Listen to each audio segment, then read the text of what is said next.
Hello, welcome back to Ride Revival. Been working on the old Pontiac, trying to get all the lights in the dash and different things to work. The turn signals aren't working. I got a lot of bad grounds. The car's been sitting for so long, a lot of the grounding points are rusty. Thought I'd take a minute, get my head out of my dash, and let's talk about the Buick again. In the last video on the Buick, I took the body off the frame and decided that it was savable. I can save the car. There was a lot of damage to the body from the air ride suspension. There's areas in the belly of the body that needs to be replaced, but it's all repairable. So it's not a total loss. I was worried, but now that I have the body off of the frame, I can see that it's not going to take anywhere near as much work to fix it as I thought it would be. But while the frame is off, now's a good time to get it all cleaned up. So I got out the wire wheel and a power angle grinder and just cleaned all the years and years of grime off of that frame and the rust. Now, by wire wheeling it all down, get all the loose stuff off and sprayed with some good chemicals and cleaners and cleaned everything up. Then I can go back with Pour 15 products. They have a metal ready cleaner. Clean all the frame up, and then there's a prep that gives it a zinc coating. The zinc film preps the frame for the Pour 15. The Pour 15 can be sprayed on or brushed on. This particular car, the way I'm planning on showing it off, brushing on is fine. The Pour 15 flows pretty good. I'm not going to take it to a really high-end frame where everything is sanded smooth and primed and sanded again and then painted with a high gloss. I'm not going to get into all that, but it's going to look really good. It's going to have that show quality if a judge was to look underneath the car and see everything is detailed. One of the things I found on the frame as I'm cleaning it all up, the brace that goes across the back end of the frame at the gas tank and where the back bumper welds on, somebody had wrapped a chain around that and probably towed a car or something. That was all bent, and at one end the weld was ripped off, so I had to straighten that out and weld it back on, but that was a fairly easy fix to straighten that out. Along the sides of the frame, you can see some of that frame from below the rocker arms. There's some holes in there that were from the original manufacturing of the chassis. I welded over those holes. There were some holes in the front end of the car that somebody had put a tow hook in and it was ovaled out, but frame-wise, straightening-wise, everything looked great.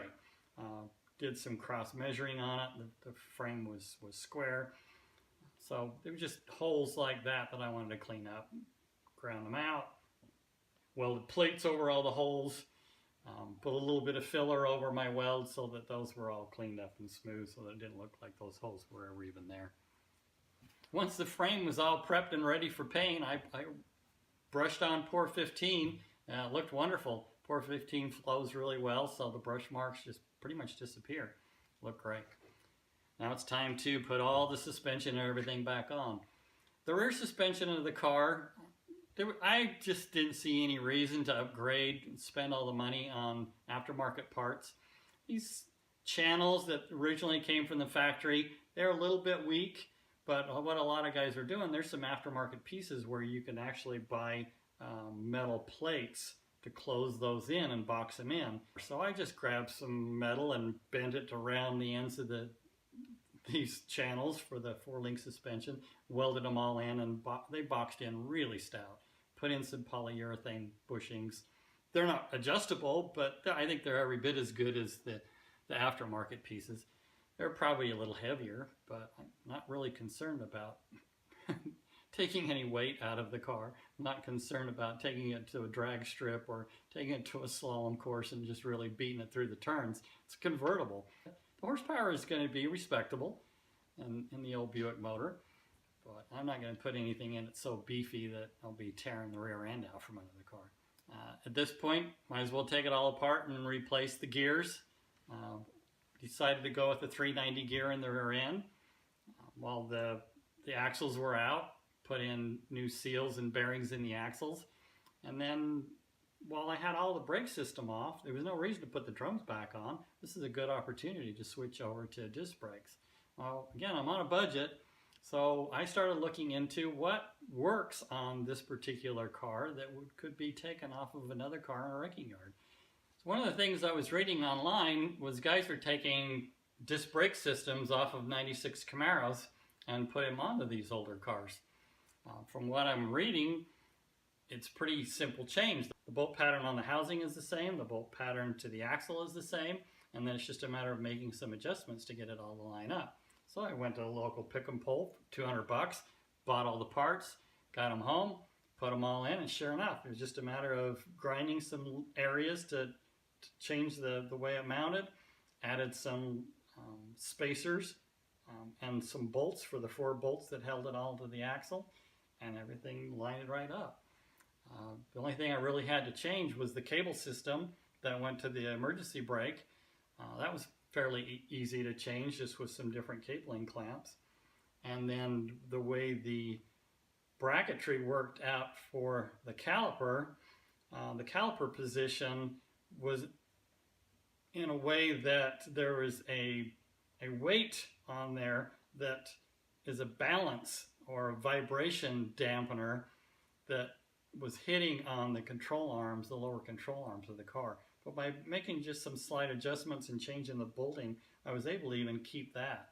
I figured if General Motors used that balance weight on the calipers, there must have been a good reason for it. So I went the extra mile to make some modifications so that I could still use those pieces. But surprising how well it all worked out and mounted up. For the front end, I had some calipers off Nova that had been laying around for a while. I rebuilt those. All the plate system, the rotors, the hubs, the spindles, everything off of a 67 Chevelle works on the 64. So those were fairly inexpensive pieces that I was able to get from Summit Racing and change all of the front suspension over to disc brakes. Same time I bought all new idler arms, tie rod ends, and upper and lower ball joints. So all the front end was completely rebuilt. The steering box was loose and sloppy and was leaking, so we took that all apart. I thought about buying a new steering box, because you could get a close ratio steering box, but they were so expensive, and on my budget, I've decided I can just get the parts for fairly inexpensive and rebuild the one that I have. When it came to the upper and lower control arms, the lower control arm I had boxed in and welded on upper and lower plates, closed it all in for the airbag. Now, the upper control arm, the factory control arm, had metal bushings. It didn't have the rubber bushing like the Chevelles do in the 64s and 65s. So the control arm on the upper of this was very stout, very firm. So I didn't see any reason to switch over to any aftermarket pieces. A lot of the reason for aftermarket pieces is to get rid of those rubber bushings and tighten everything up. My lower control arm was already stiff. It has 2 bushings for the lower control arm that I switched over to polyurethane, so that stiffened that up. And then the upper control arm, the metal bushings are actually adjustable. So you can change the caster camber and the toe in, everything about the suspension without having to worry about any loose rubber. I was very happy with how stout and firm all the suspension ended up being. And then you can see when the shock absorber was remounted to the side of the frame. It was a pretty heavy bracket that came with the system that I bought to relocate that shock. Welded that to the side of the frame, welded a stud to the bottom of the control arm where that shock then could be mounted and still function and do everything the way it was supposed to be done. Once I had all the suspension back in the car, then it was just a matter of redoing all the lines. The air lines were mounted all inside of the frame. The convertible frames are all boxed in. The standard coupes and 4-doors, it's a channel in the sides of the frame that's left open. But in the convertible, it's all enclosed. So I was able to run that line inside of the frame and hide it all from the front all the way back to to the rear air spring, and just next to the rear air spring is where it come back out of the frame, and it hosed up through and into the trunk to the valves. So you couldn't see any of that line unless you really looked for it. But the only place you would be able to find it was just a short area just next to the rear end. This car came factory with the air conditioner, and the air conditioned cars had a fuel return line. I'm not sure why they set it up that way, but it had a 3/8 line going from the gas tank up to the fuel pump, and then just above the fuel pump was a filter, and the filter had two lines coming out of it, one going to the carburetor, one had a 1/4-inch line going all the way back to the gas tank. So I replaced those. I didn't see any reason to buy an aftermarket pre-bent piece. I had the tools to bend my own lines. It's fairly simple. It's not a whole lot of work. So I hand bent all my own lines going from front all the way to the back. Same thing with the brake lines. Now the brake lines in the rear end of the car had to be modified over the top of the pumpkin, and to each wheel it had to be looped around the axle, and then each one of the calipers, the original 96 Camaro, had a little piece of rubber tubing for the flex. So I was able to use the Camaro pieces and then bend my own lines for going up over the pumpkin. And then from the pumpkin leading all the way back up to the front where it would go into the master cylinder, I bent a new line for that. In the front end of the car, for all the brake system, I bent all new tubing that was very similar to the way it came from the factory. There was no reason to make any major modifications for those. The mounting brackets at each corner of the car mounted the same, but instead of putting regular rubber hoses back in, I put in a braided line for a higher pressure line. So temporarily, for now, I ran extra line on my brake lines that will go up from the junction block on the top of the frame to where the master cylinder is going to be, and then I'll deal with exactly what lengths I need for that area once I get all the components for the power master cylinder and the junction blocks and everything that is required to run four-wheel disc brakes. Now the chassis is all done, all the suspension's in, all the pieces are new, it's ready for engine and transmission. I debated on putting a stick shift in the car. The car would be a lot of fun with a stick shift, but I decided to just keep it as a cruiser and keep the automatic. So I upgraded the automatic to an overdrive. Most of the guys were using the 700R4 transmissions. Keep the original engine, had to have a special adapter plate to mount the engine to that transmission, because that transmission has a bolt pattern for the Chevy small block. It's different than what's on the Buicks. So then you start looking at, well, should I replace the motor with a little small block, maybe an LS motor? A lot of guys were doing that. And now that I'm thinking about modifying this car and going with a RestoMod style, I thought seriously about changing out the motor. But this little Buick motor is a fantastic motor. The more I keep reading about it, this particular Buick motor is pretty unique. It was only made 1 year. That's a 355 Buick. The 355 is actually the torque rating. What makes the 355 so special for 64 was they used aluminum heads, an aluminum intake, and a lot of aluminum parts on the front end of the motor. So it made it pretty lightweight. And then in addition to going with aluminum heads, they were milled in a way that they were, I think, a 10 1/4, 10 1/2 to 1 compression ratio. And with a 4-barrel aluminum intake, it's a pretty nice setup. From the factory, it's rated at 250 horse, but I thought if I massaged it, changed the cam, and made some changes on the internals of the engine, I could probably even punch out more. Also going to headers, maybe changing the carburetor system.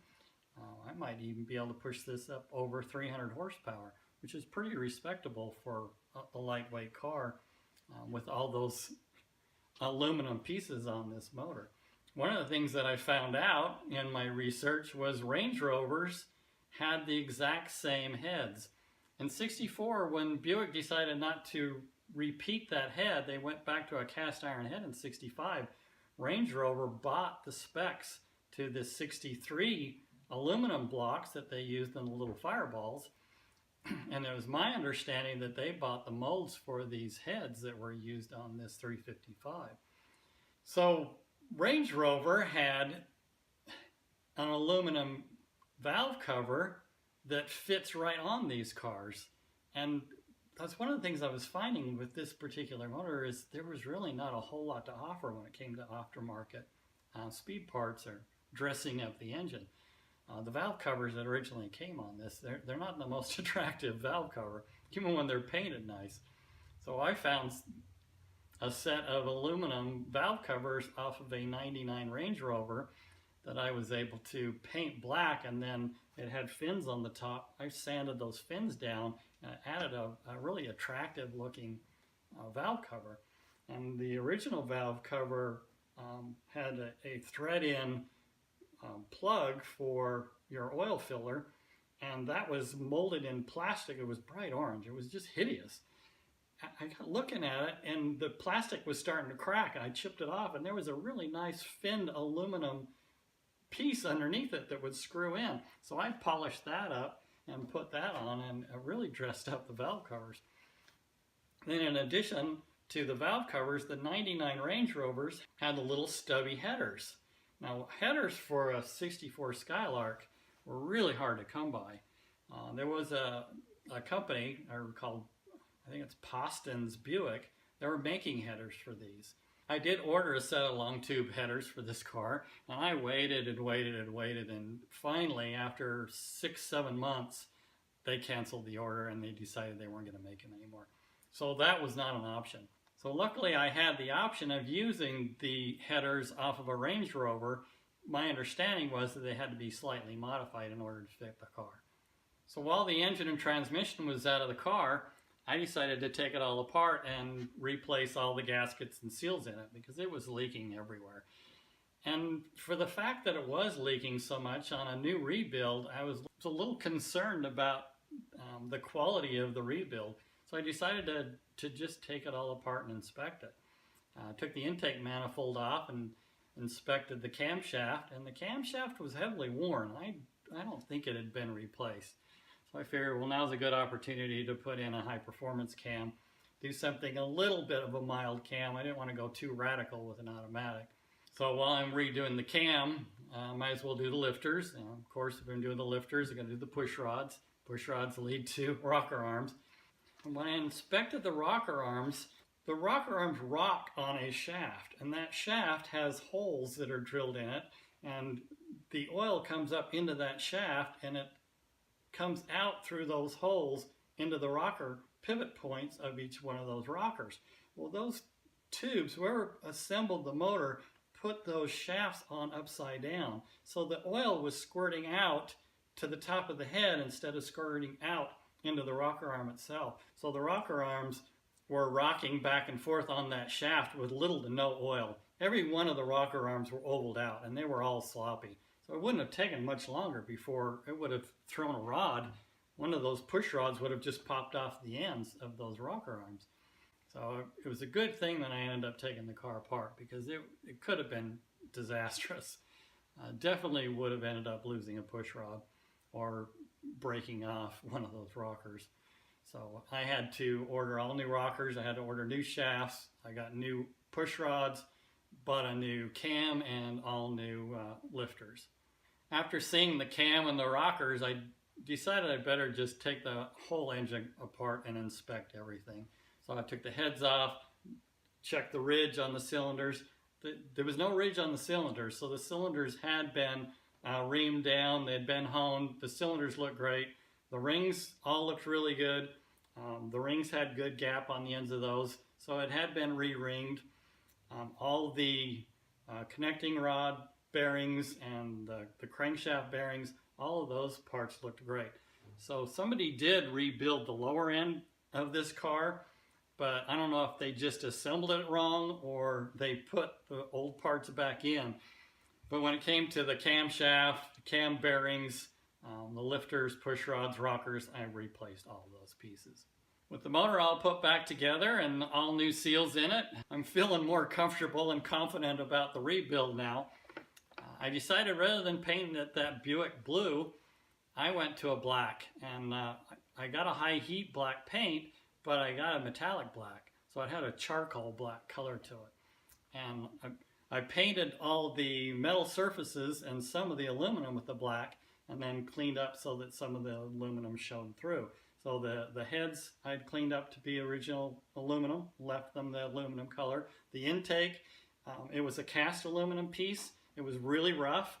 So I took the time to sand and sand and sand, sand all of that intake manifold smooth. So it had a really nice look to it. And then while I was sanding and doing all this work, I decided to port the intake manifold to the head. And by porting, you can get online and you can look up exactly what all goes into porting, but in a nutshell, it's just a matter of lining up the ports that go from the intake manifold past the gasket and into the head, mating all those up so that they're all the same size. So that when the air flows with the fuel through those areas, it doesn't create any turbulence as the air is trying to flow over areas that might be a little bit misshapen or not aligned just right. And it just adds a little bit more horsepower with every little thing like that you can do. And then at the same time, the exhaust manifolds, since I've been switching over to the stubby headers off of the Range Rover, I mated those as well. The headers on the Range Rover were quite a bit smaller in the ports, so there was going to be quite a bit of turbulence and resistance from the exhaust gases coming out of the engine. So I ground those off and mated it up to the heads so that that would have a good smooth flow as well. So I was excited about that. It was hard to say exactly how much horsepower that's going to increase, but it's every little bit counts. Even if it is just a few horsepower, 5 to 10 horsepower, is a great improvement. Now that the motor is all rebuilt and painted, ready to go back into the car, I took the chance and bought a set of the stubby headers off of a '99 Range Rover. But I wasn't sure how they were going to match up to the car. So once I had the engine in, I used the original transmission. I didn't have my overdrive transmission yet. So I mounted it with the original transmission. I mounted it onto the frame, and the passenger side header was a perfect fit. Everything lined up. There was nothing interfering. There was nothing that was going to rub. So that was a huge relief that the passenger side, everything was free and clear and no obstacles. The driver's side was a different story. The header was out just a little bit too far from the side of the engine block, that it was hitting on the steering box and the steering column where it came down through. So that was going to have to be tucked in just a little bit. Everything else was clear. It was just sticking out just a little. So by taking and shaving just a little bit of a wedge out of each one of the tubes on that header right at the flange, I was able to just push that in a little bit, that everything cleared and it wasn't obstructing any of the flow of the exhaust gases, and then weld it back against that flange. And the way I was able to weld it all up, it looked factory. It looked like that's the way it was supposed to be. Everything then mounted. There was clearance down the sides of the block. There was clearance for the steering column. There was clearance for the brake system. Everything worked perfectly. So I was really excited to have the little stubby headers for the car instead of having to go back to the factory cast iron exhaust manifolds that came on the car. By having the headers, I was sure I was going to get better flow to the exhaust. And again, just add that little bit more horsepower. Every little bit helps. To put the cherry on top of this little motor, I was browsing online and ran across a Holley 4DI injection system. The throttle body injection system that Holley produced was very similar to what General Motors was using in the late 80s. Well, they were plagued with a lot of issues, but supposedly Holley had a controller, computer system worked out that they had solved all the issues that General Motors had been plagued with on their throttle body injection system. In future episodes, I'll go through all the wiring and setting up the computer system, hiding it under the dash, putting in all the wiring and the fuel pump in the back. It was quite an ordeal and a whole lot of hours trying to tune and make that whole system work. As I mentioned in my past videos, I want to bring you up to speed on the costs of this build. Starting from the back, the new used disc brakes that I have in the back, it was $125 for the used parts that I got from the wrecking yard. It was a total of $200 with everything. All the brake lines and brackets and connectors, as well as the braided lines in the front, all of that was $160. The front disc brakes, I bought new spindles and some of the backing plates. That was a total of $160. To strip all of the frame down, clean it all up, and then to paint it with Pour 15, that was $188 in materials. Going back to the rear end again, all new seals and bearings and gasket was $125. I bought a body mount kit so that I can put the body back on the frame, and that was another $165. Now moving up to the transmission and engine, the transmission was $950. That included shipping from New York. It had a mild shift kit in it and had some extra beefed up parts to handle the torque and the horsepower of this little motor. Then there was an additional $560 in parts that I needed when it came to mounting brackets and cables and shift linkage. The Buick motor rebuild, all new gasket set was $45. Full set of rockers and shafts was $220. A mild cam was $260 with lifters, and then just a handful of miscellaneous items that required to put the engine back together, and paint was another $220. To total those numbers up, everything I've spent on the engine and transmission and rear end is a total of just over $2,800. The brake system and the brake lines totals up to just over $1,100.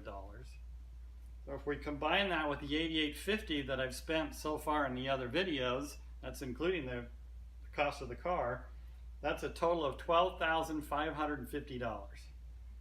And I did sell the tires and wheels, the original ones that came on the car, and I did sell the transmission for $350.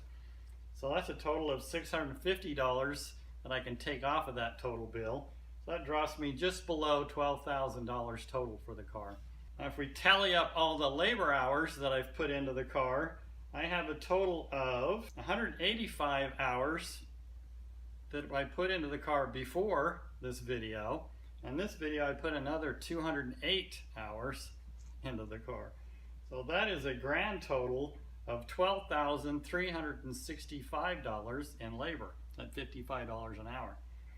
So you can see I'm already way exceeding the value of this car. The value did go up a little bit.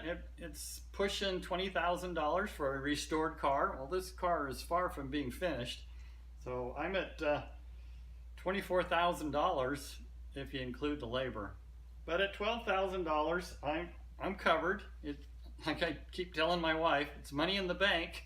The money I keep spending on this car, so far I haven't exceeded the value of the car.